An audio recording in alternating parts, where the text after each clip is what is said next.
live. Aha. Hello, this is Gary Plock Tennis Show here with Ernie Plock, my brother and tennis expert. And Ernie, how you hanging today? Well, I feel like for a Friday night, which is for many people a night of revelry and social satisfaction, I feel like I'm doing okay, even though I'm not reveling. And but we nevertheless have something here that I think would be interesting, stimulating. Well, here's one thing that I like, people that collect metal tennis cans, and there's not a whole lot of them because they're not stupid enough to pay a bunch of money for cans, is the old Wilson Match Point, which was the second-rate ball that Wilson put out that you could buy for $2 in the store instead of, no, wait, maybe it was $1.79 instead of $1.99, where the $2 was the price on the balls back in the 60s. And it stayed $2 for a long time. But anyway, I was going to ask Ernie a question. I said, well, I'll go ahead and turn the TV on here and ask him about why Australian tennis dominated in those years from the late 40s to the early 70s. And you threw out a stat. What was that stat? Well, right after the post-war years, and this is just parenthetically, I'm not trying to push my book to be or anything. Well, don't talk about our parents. Oh, okay. No, you don't want to do that. That's incendiary. Yeah, there was a period right after World War II ended when, as I put it in my writing, for us, young people growing up in the 60s, tennis was one word, Australia. And exactly. To sort of expand on that a little bit, there was a 25-year period, and don't take my word for it. You folks check it out. We've got so many avenues with which we can do that. It was like roughly 1947 to 1972 when Australia, a much smaller country in population than the US, had only 1 year in those 25 when there wasn't an Australian in the men's final, which to me is a pretty remarkable statistic. You had an Australian, Rod Laver, winning 2 Grand Slams, not just one. The only other person to do that, I'm sorry, the only other man to do that being Don Budge in 1938. And you also had Margaret Court, an Australian woman, winning the Grand Slam. And why do you think that? What about the Americans? Why weren't the Americans in there more those years? I'm not sure I have a really concise notion of why, because we did create a lot of quality players. I mean, from Pancho Gonzalez, Tony Trabert. Of course, Pancho was pro, but at the time, but what did Laver say about that? Well, it was very interesting. Laver gave an answer to that was kind of both social and psychological. He said, well, if you look at the Aussies and you look at us Yanks, he said, for the most part, the Aussies didn't lose it out on the court. They didn't lose their concentration by going into hysterics, getting angry, going after linesmen, the way some of our players did. And I think later on at least who he was talking about, but even at the time there were some players like Dennis Ralston and Pancho Gonzalez that would really get upset and angry and would kind of lose it on the court. And Laver said, well, occasionally you'd have an Australian a little like that, but he said there was a basic difference between the mentality and the psychological upbringing in Australia compared to the United States, that in Australia, the competitive urge was largely confined to sports, and it didn't really spill over into other branches of society. I mean, I'm sure there were some exceptions. I don't know enough about Australia. Whereas he said in the United States, you've got immense competition in most every sector of life. Not just sports, but business, education, universities. And as somebody who spent a lot of time at the university, I can attest to the rivalries and the infighting that went on there. And then I went on to the federal government. Everybody knows about the infighting there. And Laver was saying the fact that we weren't across the board always competing for an edge as a matter of course in all these different sectors, we didn't have as much pressure on us overall. Whereas in America, the pressures of competition that were sort of leaking into all these other sectors did something about the ability of going out on the court and being able to contain yourself and keep your sharp focus rather than being distracted by all sorts of emotions. No. Well, that's interesting, although there were several fiery Australians as well. Mervyn Rose was a mess, and sometimes Fred Stolle, who was called fiery, would, although he was a great sportsman and class act, he got hot. And so not all of them, I guess the majority of them, though, were just fun-loving guys. And it's amazing, go out and drink several beers a night. It's not like Novak's doing that every night now. So that's interesting. But I wonder, I know some of the history of Australia was a lot of these guys like Laver and Emerson came from these farms where they would just knock down these gigantic ant hills to make tennis courts out of. And that's obviously also being a British ancestry. The tennis game went to that's why in India, being British, the tennis was widespread there. So I'm just wondering, socially people would have tennis picnics and things at their houses. A lot of people would come and play tennis. So I'm sure you read the book that you talked about, The Education of a Tennis Player by Rod Laver and Bud Collins, and where that's a fantastic book. He goes over a lot of things. Sure. Yeah. So anyway, so what about the politics in Australia at that time? Are you familiar with that? What was going on in the 40s and 50s and 60s? Well, it's interesting. When I think of the politics of Australia, and in terms of my academic training, I was much more of a Europeanist, Sovietologist, but it seems to me that you go back to the roots of the Australians in Britain and among the English and the Irish in the working class in those countries, you did have sort of a sense of you don't want to act better than your mates. You don't want to show off and be very, very uppity. And I think to some extent, those that were sent to Australia when Britain was colonizing it, a lot of prisoners, a lot of people considered vagabonds, a lot of Irish.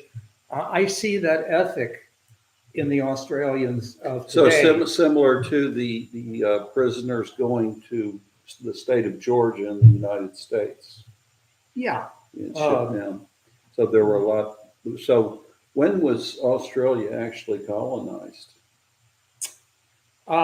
It really picked up, I believe, in the 18th century, if I'm not mistaken, and then continuing into the 19th. Well, getting back to it was a penal colony. The penal colony, that's right. And with I would say with the Industrial Revolution, which you can talk about being the early 1800s up to the 1840s and there were so many people displaced, and out of work by, I think, machinery taking over some of the jobs I of see. people, even then. And England exported surplus laborers. But I guess what I am getting at, it's a complicated question to answer, but I think what I'm getting at here is that since Australians maintain that kind of ethic of, modest, don't act better than your mates, don't try to make them look bad, I think it's sort of played into the idea of not being competitive in every aspect of their society. I see. Well, they had a heck of a run, I'll tell you that. It didn't just start with Labor, Emerson, Staley, and them. It goes back further than that. Mm-hmm. A lot of great players way at the turn of the century and after. Yeah, you can see that. Now, With Crawford being probably the best of all those, Richard as well. But what was that stat you gave me on Crawford today when we were talking about it?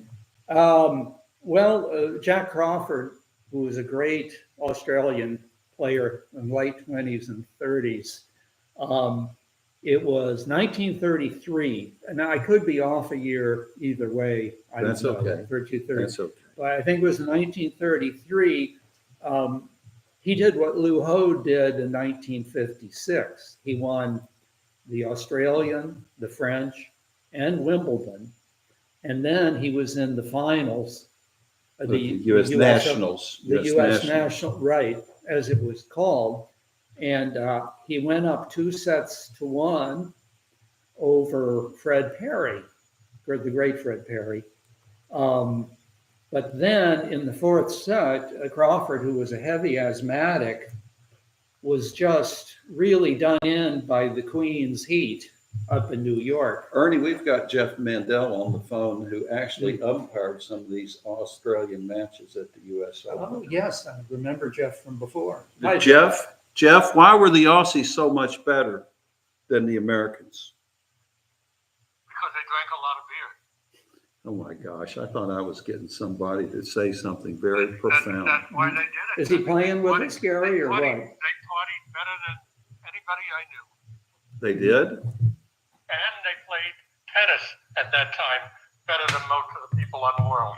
This is Jeff Mandell, ex-umpire from the U.S. Open and other various places, lives up in New York. And Jeff, glad to have you on the show. Jeff. And Jeff, this is my brother Ernie. When you see the video, he's the one that's not quite as good looking, but a little more eloquent. Okay.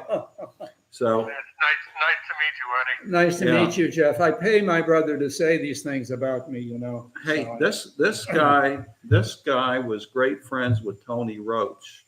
Can you tell us the Tony Roach story while everybody's watching? We probably got 2 or 3 people that'll watch this. Well, Tony Roach was the shyest of the bunch. Tony Roach was not outgoing. Tony Roach was a typical small town guy, and he's never changed. Was he from a small town? I don't remember the name, but it's some long name in Australia. He was from a very I small believe town. it's called Tarcutta. And he was the exact opposite of his double partner, John Newcomb, who was completely outgoing. Yes, he was. And He was kind of like Burt Reynolds. He reminded me of Burt Reynolds with that mustache. Well, he didn't have the mustache when he was younger. Yeah, that's He grew true. it, and that's when whatever, I don't remember the clothing line, but they put the mustache on the shirts and the shorts and the hats, and he marketed himself very well. Yes, that was the John Newcomb line. I think Rawlings might have put it out when he was using the Rawlings tennis racket originally, but I may be totally wrong about that. But it doesn't matter because it's my show. So I can say anything I want. Did you see anybody cheating back there in the old days? Anybody known as a cheat? Did I see anybody teaching?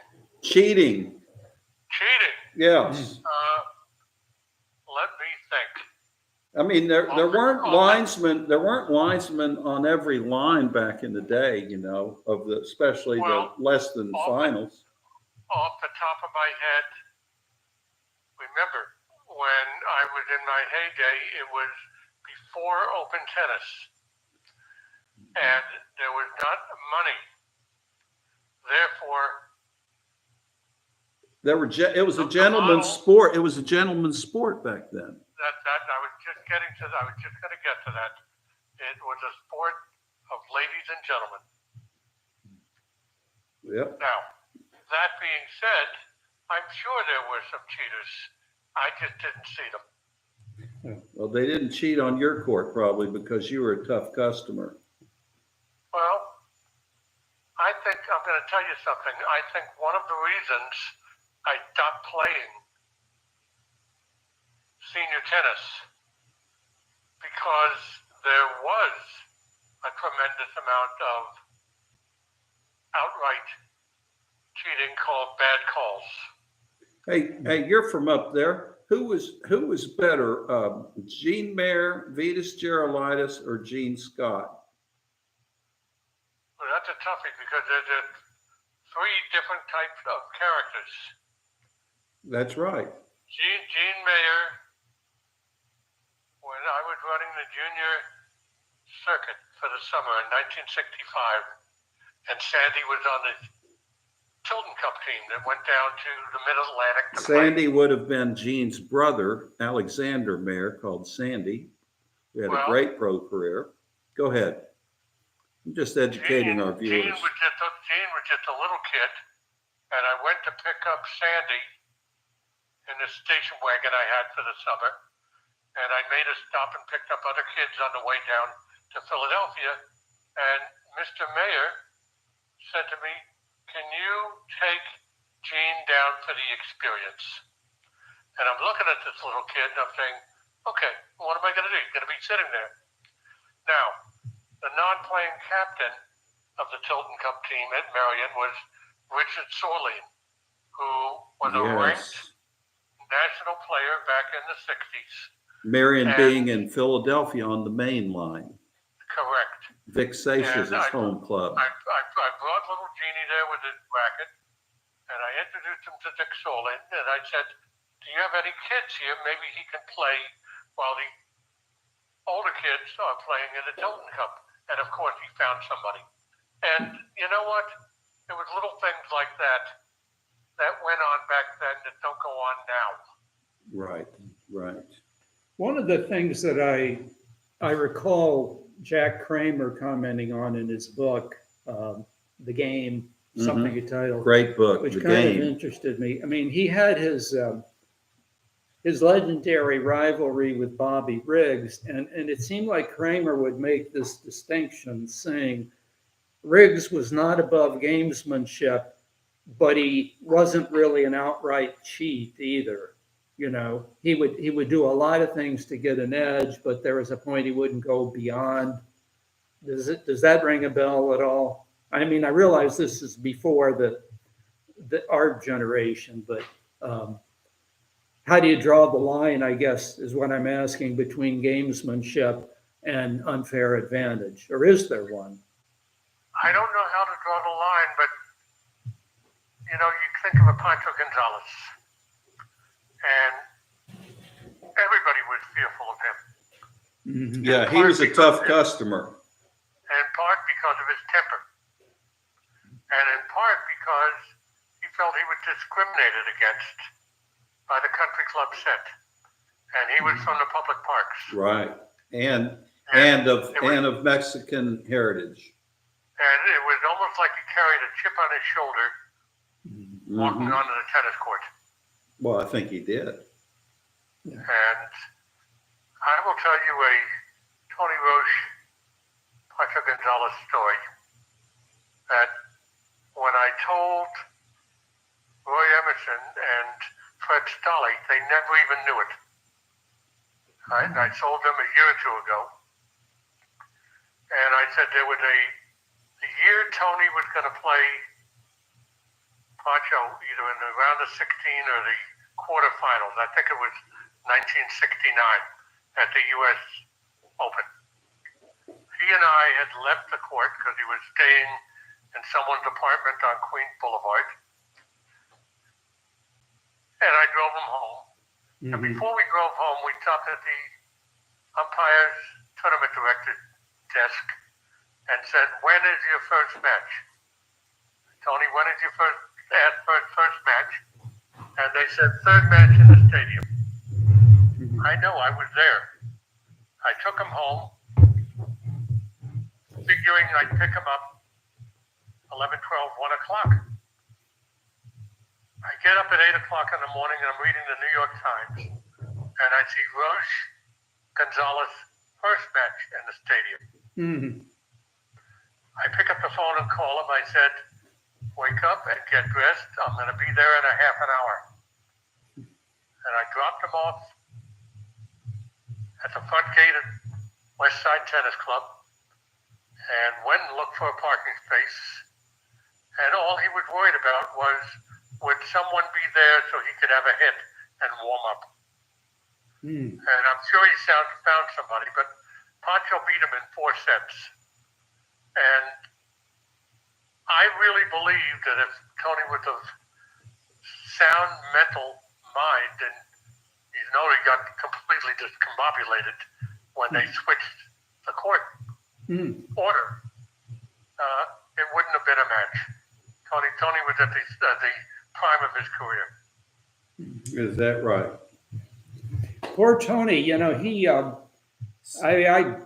didn't know him like you did, but I was just thinking that when the first male pro players signed the contract back around 1968, I think it was, the first 8 pros, they were known as the Handsome 8.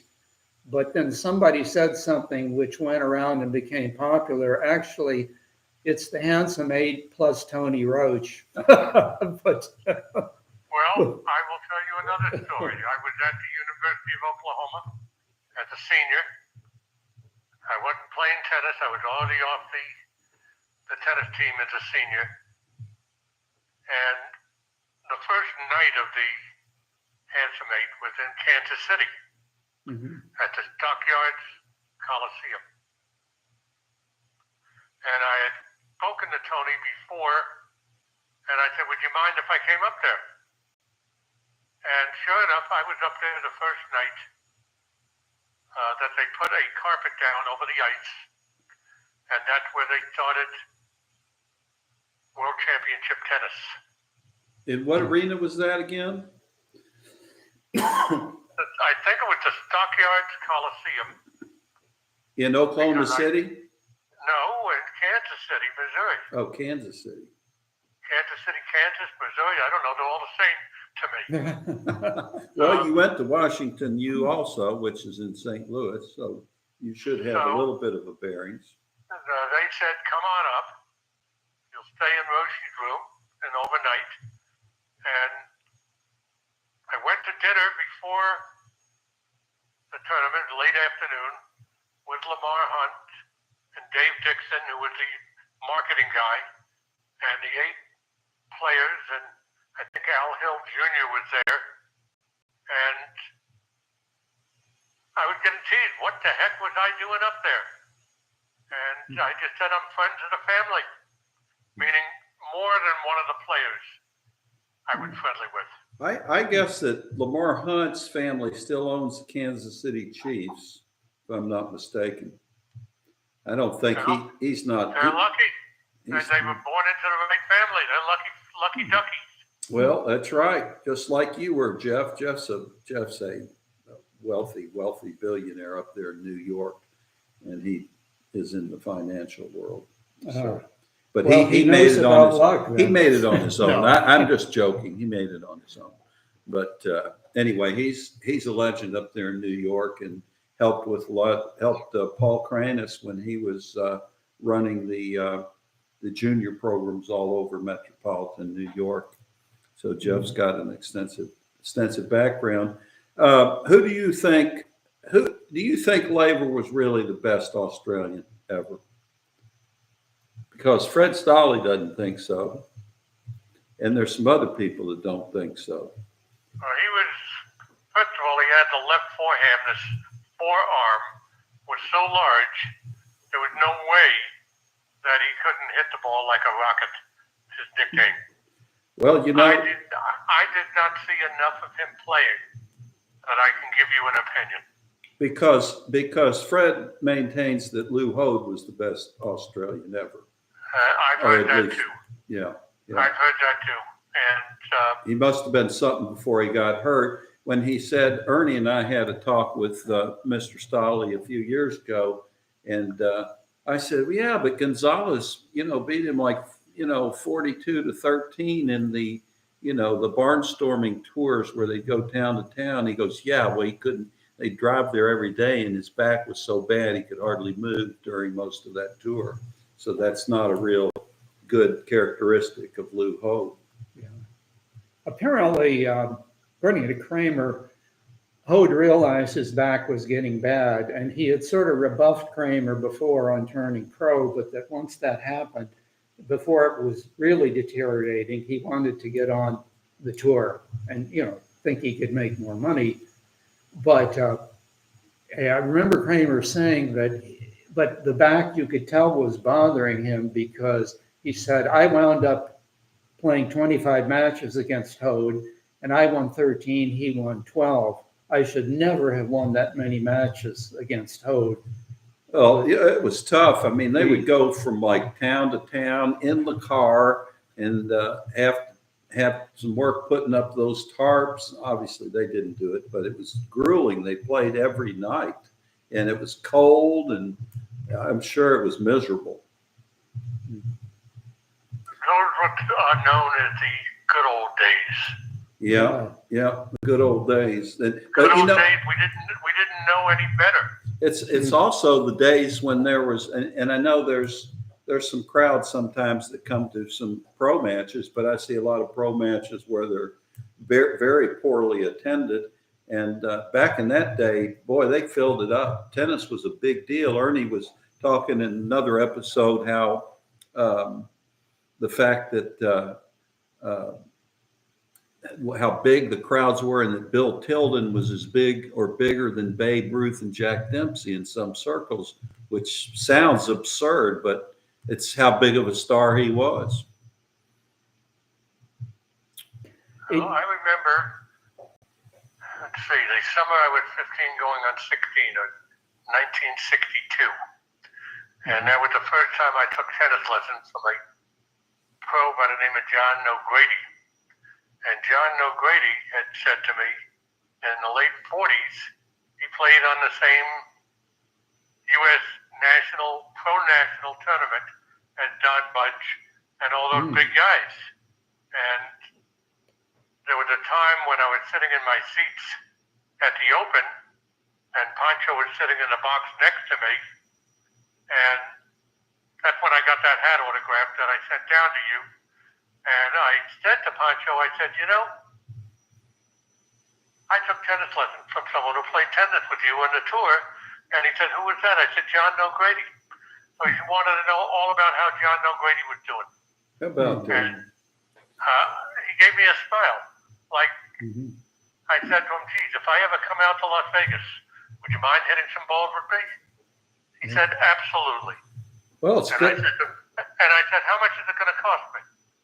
And he said nothing. Oh, yeah, that's nice. That's nice. Well, it's a good thing you didn't tell him you were an umpire, too, or he may have charged you. Well, I will leave you with one parting shot. All right. Pancho was playing in Madison Square Garden. I was a linesman on the baseline, and I called a football on him. And he turned and looked at me, and he said, which foot? And I got up out of my chair, and I pantomimed, and I moved my right foot. I said, you moved your right foot, not your left one. So it was his back And he foot. looked at me, and he said, you're right. Really? Wow. I never moved my left foot. How about that? And now was he The married? place place was roaring because someone had the guts to call a foot fault on the great Pancho Yeah. Gonzalez. Wow. Wow. Now, when you saw him, was he married to Andre Agassi's sister at that time, Rita? I have no idea. You I don't? think I'm 1970 or 71. Oh, then that would have been before that then.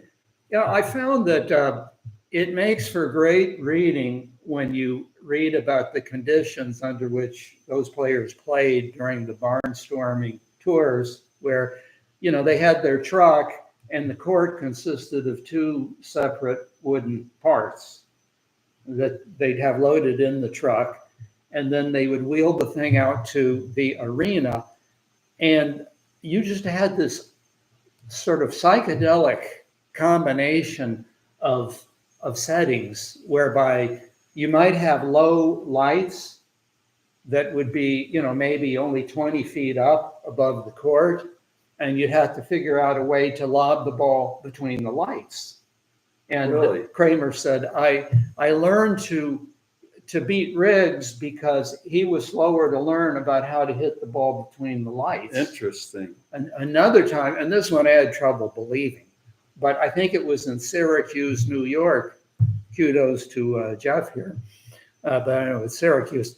But they had a court where the back barriers or the wall or the partition or whatever behind the baseline, they were 18 inches behind the baseline. Wow. That's I terrible. thought, oh.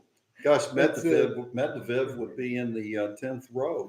You know? I was thinking, you know, tennis meets Franz Kafka. you Well, know? and especially with wood courts. I mean, geez, you can't back up and take a return of serve. Yeah. Jeffrey, thanks for joining us. We're going to wrap it up. This is Gary and Ernie saying Good goodbye talking with with you, Jeff. Jeff. See you, Jeff. So long. Bye-bye.